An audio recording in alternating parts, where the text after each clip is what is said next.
નમસ્તે. ધોરણ 9 સામાજિક વિજ્ઞાન. આજે આપણે 15મો પાઠ જળ પરિવાહ, એમાં આપણે જળ પરિવાહની ગોઠવણી આ ટોપિક ઉપર આજે આપણે ચર્ચા કરીએ.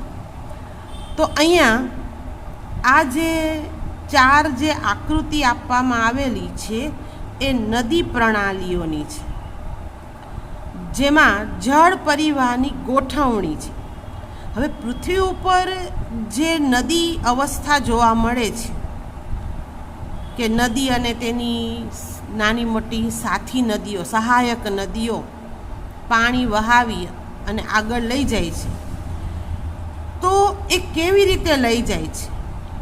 એટલે કે મુખ્ય નદી અને તેની શાખા નદીઓની ગોઠવણી આપણે આ આકૃતિ દ્વારા સમજવાના છીએ.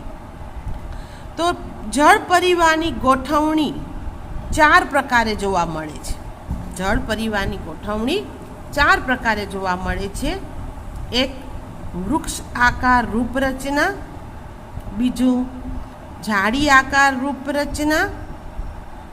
ત્રીજું, આયાત આકાર રૂપરચના. અને ચોથું, કેન્દ્ર ત્યાગી રૂપરચના. તો આપણે જળ પરિવાહની ગોઠવણીની ચર્ચા આ આકૃતિ દ્વારા કરીએ. એમાં પહેલું છે વૃક્ષ આકાર રૂપરચના. વૃક્ષ આકાર રૂપરચના. તો વૃક્ષ આકારની જે રૂપરચના છે અહીંયા ચિત્રમાં આપવામાં આવેલી છે કે એક મુખ્ય નદી તેની શાખા નદીઓની ગોઠવણીથી એક વૃક્ષની ડાળીઓ જેવી સુંદર રચના છે એ જોવા મળે છે.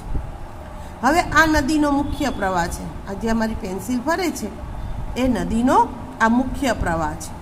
અને આ બીજી બધી જે નદીઓ છે, આ વ્હાઈટ કલરની આ જે ડાળીઓ જેવી દેખાય છે, એ પર્વતોમાંથી નીકળતી નાની મોટી શાખા નદીઓ છે, જે મુખ્ય નદીને અલગ અલગ દિશામાંથી આવીને મળે છે. અને એની જે રૂપરચના છે એ કેવો આકાર ધારણ કરે છે? વૃક્ષ જેવો આકાર ધારણ કરે છે. દાખલા તરીકે ગંગા નદી.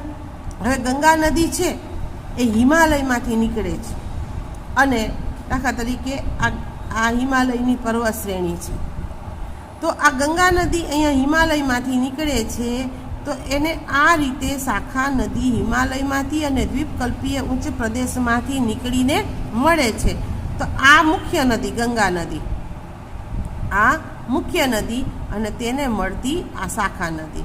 તો આ કેના જેવો આકાર લાગે છે? વૃક્ષ જેવો આકાર લાગે છે. તો એને વૃક્ષ આકારની પ્રણાલી કહેવામાં આવે છે. ત્યાર પછી બીજો જે પ્રકાર છે જાળી આકારની રૂપરચના. તો આ પ્રકારની રૂપરચના છે એ પર્વતીય જે પ્રદેશો છે એમાં જોવા મળે છે. પર્વતોમાંથી નીકળતા જે ઝરણા છે એ આ પર્વતીય ક્ષેત્ર છે, ઉચ્ચ ભૂમિ છે. તો આમાંથી નીકળતા ઝરણા એ પહાડી ઢોળાવને કારણે એકબીજાને મળી જાય છે.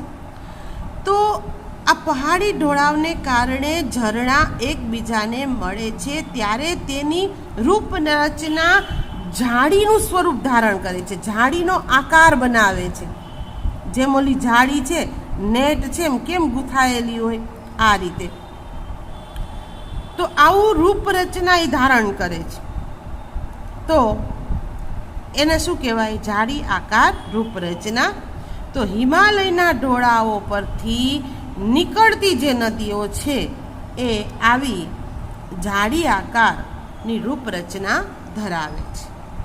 ત્રીજો પ્રકાર છે આયાત આકાર રૂપરચના. હવે આયાત આકાર રૂપરચનાની વાત કરીએ તો મુખ્ય નદી છે, આ મુખ્ય નદી છે,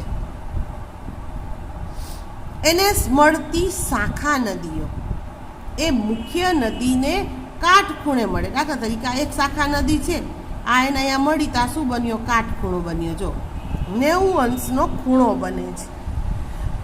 એવી જ રીતે આ બીજી એક નદી છે, તો એ પણ આ શાખા મુખ્ય નદીને મળે છે, તો જો અહીં કાટખૂણો બન્યો. એવી જ રીતે અહીંયા પણ આ નદી એને મળે છે તો અહીંયા કાટખૂણો બન્યો. તો આવી રીતે આયાત આકારની રૂપરચના ધારણ કરે છે. મોટાભાગે આવી રૂપરચના ક્યાં જોવા મળે છે? જ્યાં નદીઓ ફાટ ખીણમાંથી વહેતી હોય, એટલે કે બે ભૂમિ પ્રદેશની વચ્ચેથી ખીણમાંથી નીકળતી હોય ત્યારે એને મળતી જે શાખા નદીઓ છે એને કાટખૂણે મળે છે અને જેના પરિણામે આયાતાકાર પ્રણાલીનું રૂપ ધારણ કરે છે. દાખલા તરીકે નર્મદા નદી એ કેવી નદી છે? આયાત આકારની રૂપરચના ધારણ કરનાર નદી છે. ત્યાર પછી ચોથો પ્રકાર કેન્દ્ર ત્યાગી રૂપરચના. તો પર્વતીય ક્ષેત્રમાં જે પર્વત છે, આ પર્વત બતાવેલો છે આકૃતિમાં, પર્વતીય ક્ષેત્રમાં પર્વતનો આ જે મુખ્ય ભાગ છે એટલે કે શિખર, ઉપરનો ભાગ, મધ્યનો શિખર ભાગ, ટોચનો ભાગ, જ્યારે અહીંયા જે વરસાદ પડે છે પર્વતના શિખર ઉપર, ત્યારે પર્વતના શિખર ઉપર પડતું વરસાદનું પાણી ઝરણાની રીતે નીચેની તરફ ચારે બાજુ વહેવા લાગે છે.